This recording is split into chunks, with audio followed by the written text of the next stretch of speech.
ప్రవక్త ఈసా అలైహిస్సలాం జీవిత చరిత్ర గురించి వీడియోలో క్లుప్తంగా తెలుసుకుందాం. ప్రవక్త ఈసా అలైహిస్సలాం జననం. మరియం దైవగృహంలో ఆరాధనలో ఉన్నప్పుడు ఒక దైవదూత పురుషుని రూపంలో ఆమె ముందు ప్రత్యక్షమయ్యాడు. ఆమె భయంతో వణుకుతూ అక్కడి నుంచి పారిపోవడానికి ప్రయత్నించింది. నీవే గనుక అల్లాహ్కు భయపడేవానివైతే ఇక్కడ్నుంచి వెళ్ళిపో, నేను నీ నుంచి అల్లాహ్ శరణు కోరుతున్నాను అంటూ అల్లాహ్ను ప్రార్థించింది. దైవదూత ఆమెను ఉద్దేశించి మాట్లాడుతూ, భయపడవద్దు, నీకెలాంటి ప్రమాదమూ లేదు.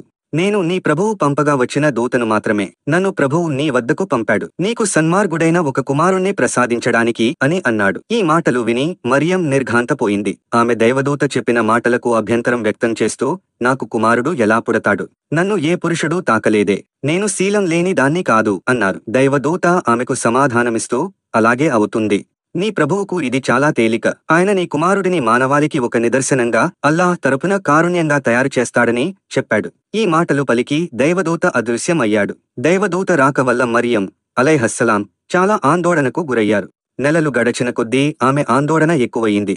భర్త లేకుండా బిడ్డకు జన్మనివ్వడం ఎలా సమాధానమిచ్చుకోగలదు? ఆమెలో మరో ప్రాణి ఊపిరి పోసుకుంటుందన్న విషయం త్వరలోనే ఆమెకు తెలిసివచ్చింది. ఆమె బరువెక్కిన హృదయంతో దైవగృహాన్ని వదిలి నజరేతు వెళ్లిపోయారు. నజరేత్ పట్టణంలోనే ఆమె జన్మించారు. ప్రజలకు దూరంగా ఒక చిన్న ఇంట్లో ఆమె నివసించసాగారు. కాని భయం, ఆందోళన ఆమెను వదిలిపెట్టలేదు. ఆమె ఒక ఉన్నత కులీన కుటుంబానికి, ధర్మపరాయణుల కుటుంబానికి చెందిన స్త్రీ. ఆమె కుటుంబ చరిత్ర ఘనమైనది. ఆమె తండ్రిని చెడ్డవాడిగా చెప్పే ధైర్యం ఎవరూ చేయలేదు. ఆమె తల్లిని ఎవరూ వ్రేలెత్తి చూపలేదు. కాని ఇప్పుడు ఆమె గురించి ప్రశ్నించే వారికి ఏమని జవాబు చెప్పగలదు? ఇలా కొన్ని నెలలు గడిచిపోయాయి. ఆమె ఈ మానసిక ఒత్తిడిని భరించలేకపోయారు. గర్భంలో బిడ్డను మోస్తూ ఆమె నజరేత్ను విడిచిపెట్టి వెళ్లిపోయారు. ఎక్కడికి వెళ్లాలన్నది ఆమెకు తెలియదు. ఎక్కడికో అక్కడికి, ఈ ప్రాంతం నుంచి, ఈ వాతావరణం నుంచి దూరంగా వెళ్లిపోవాలని బయలుదేరారు. అలా బయలుదేరిన ఆమె ఎక్కువ దూరం వెళ్లక ముందే పురిటి నొప్పులు ప్రారంభమయ్యాయి. ఆమె ఒక చెట్టును ఆనుకుని కూర్చుండిపోయారు. అక్కడే ఆమె ఒక మగ శిశువుకు జన్మనిచ్చారు. అందమైన ఆ శిశువు ముఖాన్ని తదేకంగా చూడసాగారు. తండ్రి లేకుండా ఆ శిశువును ఈ లోకంలోకి తీసుకువచ్చినందుకు ఆమెకు చాలా బాధ కలిగింది. ఆమె చాలా విచారంగా, ఇదంతా జరక్కముందే నేను చనిపోయి ఉంటే ఎంత బాగుండేది అనుకున్నారు. హఠాత్తుగా ఆమెకు ఒక స్వరం వినిపించింది. దుఃఖించవద్దు, నీ ప్రభువు ఇక్కడికి సమీపంలో ఒక సెలయేరును ఏర్పాటు చేశాడు. ఇక ఆహారం విషయానికి వస్తే, ఈ ఖర్జూరం చెట్టు మొదలు పట్టుకుని ఊపితే ఖర్జూరాలు రాలతాయి. వాటిని తిని సెలయేటి నీరు తాగి నీవు కోల్పోయిన బలాన్ని తిరిగి పొందు. సంతోషంగా ఉండు. నీవు చూస్తున్నది అల్లాహ్ శక్తి సామర్థ్యాల ప్రభావాన్ని. వాటి వల్ల ఎండిపోయిన ఖర్జూరం చెట్టు నీ కోసం ఫలాలను ఇస్తోంది అని ఆ స్వరం పలికింది. అల్లాహ్ తరపున వినిపించిన ఆ స్వరం ఆమెకు ధైర్యాన్నిచ్చింది. ఆమె స్వచ్ఛమైన నడవడికకు, వ్యక్తిత్వానికి ఇది నిదర్శనం. ఆమె తిరిగి పట్టణానికి వెళ్లాలని నిర్ణయించుకున్నారు. కాని ఆమెలోని భయాలు మళ్లీ ఆమెను చుట్టుముట్టాయి. ఆమె ప్రజలకు ఏమని జవాబు చెప్పగలదు? తల్లి పడుతున్న ఆందోళనను గుర్తించినట్లు శిశువు తానే స్వయంగా మాట్లాడడం ప్రారంభించాడు. నీవు ఎవరినైనా కలిస్తే వారితో, అల్లాహ్ కోసం నేను ఈ రోజు ఉపవాసం ఉంటున్నాను, ఈ రోజు ఎవరితోనూ మాట్లాడను అని పలకాలని చెప్పాడు. ఈ అసాధారణ సంఘటన, పుట్టిన బిడ్డ మాట్లాడిన సంఘటన చూసి ఆమెలోని భయాలు చాలా వరకు తగ్గిపోయాయి. ఆమె అనుకున్నట్లే పట్టణ ప్రజలు ఆమెను, ఆమె ఒడిలో ఉన్న బిడ్డను అనుమానంగా చూడడం ప్రారంభించారు. ఆమెను నిందించడం ప్రారంభించారు. ఓ హారూన్ సోదరి! ప్రవక్త హారూన్ ఆమెకు పూర్వీకుడు. నువ్వు చేసింది మహాపాపం. నీ తండ్రి చెడ్డవాడు కాదే, నీ తల్లి చెడ్డది కాదే అంటూ నిలదీయడం ప్రారంభించారు. ఆమె తన నోటిపై వ్రేలు ఉంచుకుని తన బిడ్డ వైపు సైగ చేసింది. వారు ఆశ్చర్యంగా, పసిబిడ్డతో మేం ఎలా మాట్లాడగలం అన్నారు. కాని వారిని ఆశ్చర్యానికి గురిచేస్తూ ఆ బిడ్డ స్పష్టంగా మాట్లాడడం ప్రారంభించింది. నేను అల్లాహ్ దాసుడను. అల్లాహ్ నాకు గ్రంథాన్ని ఇచ్చి నన్ను ప్రవక్తగా చేసి పంపాడు అని పలికాడు. ఆ బిడ్డ విశిష్టమైనదని ప్రజలు గ్రహించారు. అల్లాహ్ తాను అనుకున్నది జరగడానికి కేవలం అయిపో అంటే చాలు. ఆయన తలచినది జరిగిపోతుందని తెలుసుకున్నారు. కాని ఇదంతా ఒక కనికట్టు విద్యగా భావించిన వారు కూడా కొందరు ఉన్నారు. అయితే ఈ పరిణామం తర్వాత మరియం అలైహిస్సలాం నజరేత్లో ఎలాంటి వేధింపులు లేకుండా నివసించడం సాధ్యపడింది. ప్రవక్త క్రీస్తు అలైహిస్సలాం పెరిగి పెద్దయిన కొద్దీ ఆయన ప్రవక్త పదవికి సంబంధించిన మరిన్ని నిదర్శనాలు బహిర్గతం కాసాగాయి.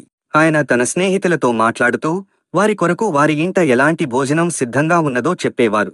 వారు ఎక్కడ ఏది దాచి ఉంచారో కూడా చెప్పేసేవారు. ఆయన పాఠాలు నేర్చుకుంటున్నప్పుడు చాలా శ్రద్ధగా వినేవారు. తనకు నేర్పబడిందంతా కంఠస్థం చేసేసేవారు. ఆయన తన ఉపాధ్యాయులను ప్రశ్నించి ప్రతిదీ తెలుసుకునేవారు. 12 సంవత్సరాల వయసులో ఉన్నప్పుడు ఆయన తన తల్లితో కలిసి జెరూసలేం వెళ్లారు. ఆయన అక్కడ ఆరాధనాలయంలో తిరుగుతూ రబ్బీలు, యూద మతబోధకులు చేస్తున్న బోధనలను అక్కడి జనసమూహంతో పాటు కలిసి విన్నారు. అక్కడ ఉన్న వారందరూ పెద్దలే. పెద్దవారి మధ్య కూర్చుని మత విషయాలు వినడానికి ఆయన ఏమాత్రం సంకోచించలేదు. మత బోధకుల ఉపన్యాసాలు శ్రద్ధగా విన్న తర్వాత ఆయన ఆసక్తిగా ఎన్నో ప్రశ్నలు అడిగి వారి నుంచి జవాబులు తీసుకున్నారు. తన అభిప్రాయాలు నిర్మోహమాటంగా తెలిపారు. ధైర్యంగా ప్రశ్నలు అడిగి తన అభిప్రాయాలు తెలుపుతున్న ఆ బాలుని చూసి రబ్బీలు కాస్త కలవరపడ్డారు. ఆయన అడిగిన ప్రశ్నలకు వారి వద్ద జవాబులు లేవు. వారు ఏం చెప్పాలో తెలియని పరిస్థితికి గురయ్యారు. ఆయన ప్రశ్నలు అడగకుండా అడ్డుకోవడానికి, ఆయన నోరు విప్పకుండా చేయడానికి వాళ్లు ప్రయత్నించారు. కాని ప్రవక్త క్రీస్తు అలైహిస్సలాం వారి ఎత్తుగడలు సాగనివ్వలేదు. తన అభిప్రాయాలను నిర్మోహమాటంగా తెలియజేశారు. ఈ వాగ్వివాదంలో ఆయన ఎంతగా నిమగ్నమైపోయారంటే ఆయనకు తాను ఇంటికి తిరిగి వెళ్లవలసి ఉందన్న విషయం కూడా గుర్తుకు రాలేదు. ఈలోగా ఆయన తల్లి ఆయన కోసం వెదికి ఆయన స్నేహితులతో కలిసి ఇంటికి వెళ్లిపోయి ఉంటారని భావించి తమ ప్రాంతానికి తిరుగుముఖమయ్యారు. కాని ఇంటికి వచ్చి చూస్తే ఆయన లేరు.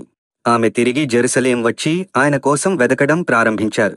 చివరకు ఆరాధనాలయంలో మత బోధకుల మధ్య వారితో మాట్లాడుతూ ఆయన కనబడ్డారు.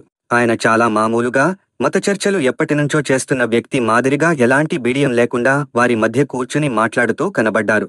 మరియం అలైహిస్సలాం ఆయన్ను చూసి నిశ్చింతగా ఊపిరి పీల్చుకుని తనను హైరానాకు గురిచేసినందుకు మందలించారు. ఆయన జవాబిస్తూ మత పెద్దలతో చర్చల్లో మునిగి తాను సమయాన్ని మరచిపోయానని అన్నారు. ప్రవక్త క్రీస్తు అలైహిస్సలాం 30 సంవత్సరాల వయసుకు చేరుకున్న తర్వాత దైవదూత జిబ్రయీల్ ఆయన వద్దకు వచ్చి ఇంజీల్ గ్రంథాన్ని ఇచ్చారు. దైవ గ్రంథమైన ఇంజీల్ అంతకు ముందు అరుదించిన ప్రవక్తల గ్రంథాలను, అంతకు ముందు అవతరించిన దైవ సందేశాలను అన్నింటినీ ధృవీకరించిన గ్రంథం. కాని అప్పటికి యూదులు తమ ప్రవక్త మూసా అలైహిస్సలాం తీసుకువచ్చిన తౌరాత్ గ్రంథానికి చాలా దూరమైపోయారు. వారు కేవలం సంపదను కూడా బెట్టడంలో మునిగిపోయారు. ఆరాధనాలయాల నిర్మాణం పేరిట ప్రజల నుంచి భారీ మొత్తంలో డబ్బు వసూలు చేసేవారు. కాని ఆ సొమ్ము యావత్తూ తమ స్వార్థం కోసం ఉపయోగించుకునేవారు. అయితే పునరుజ్జీవనాన్ని, మరణానంతరం మళ్లీ బ్రతికించబడడాన్ని, తీర్పు దినాన్ని విశ్వసించే ఒక వర్గం కూడా వారిలో ఉండేది. అలాగే బహిరంగంగా మాత్రం చాలా ధర్మపరాయణుల్లా, దైవభీతి కలవారిగా నటిస్తూ తమ వ్యక్తిగత జీవితాల్లో అన్ని విధాల చెడుల్లో కూరుకుపోయిన వర్గం కూడా ఉండేది. ప్రవక్త క్రీస్తు అలైహిస్సలాం తన సందేశ ప్రచార ఉద్యమాన్ని ప్రారంభించారు. అల్లాహ్ మార్గానికి ప్రజలను ఆహ్వానించడం మొదలుపెట్టారు.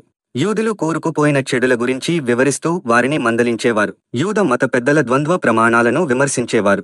వారి నైతిక పతనం పట్ల వారిని హెచ్చరించేవారు. కాని యూద మత పెద్దలు ప్రవక్త క్రీస్తు హితబోధను పెడచెవిన పెట్టారు. పైగా ఆయనకు శత్రువులైపోయారు. తమ విలాసవంతమైన జీవితాలకు ప్రమాదం ముంచుకు వచ్చిందని భయపడ్డారు. సత్యాన్ని అణచివేయడానికి అన్ని విధాల ఎత్తుగడలకు పాల్పడ్డారు. అలాంటి ఎత్తుగడల్లో ఒకటేమిటంటే ప్రవక్త క్రీస్తును ఆయన ప్రవక్త పదవికి సంబంధించి నిదర్శనాలు చూపమని అడిగారు. ప్రవక్త ఈసా అలైహిస్సలాం గారు చూపిన మహత్యాలు ఏమిటి? వాటిని యూదులు అంగీకరించారా లేక తిరస్కరించారా? యేసు వారిని సిలువ వేశారా? యేసు వారు దేవుడని ప్రకటించుకున్నాడా? యేసు వారి గురించి ప్రవక్త గారు ఏం బోధించారు? అన్ని విషయాలు తర్వాత భాగంలో తెలుసుకుందాం ఇన్షాల్లా.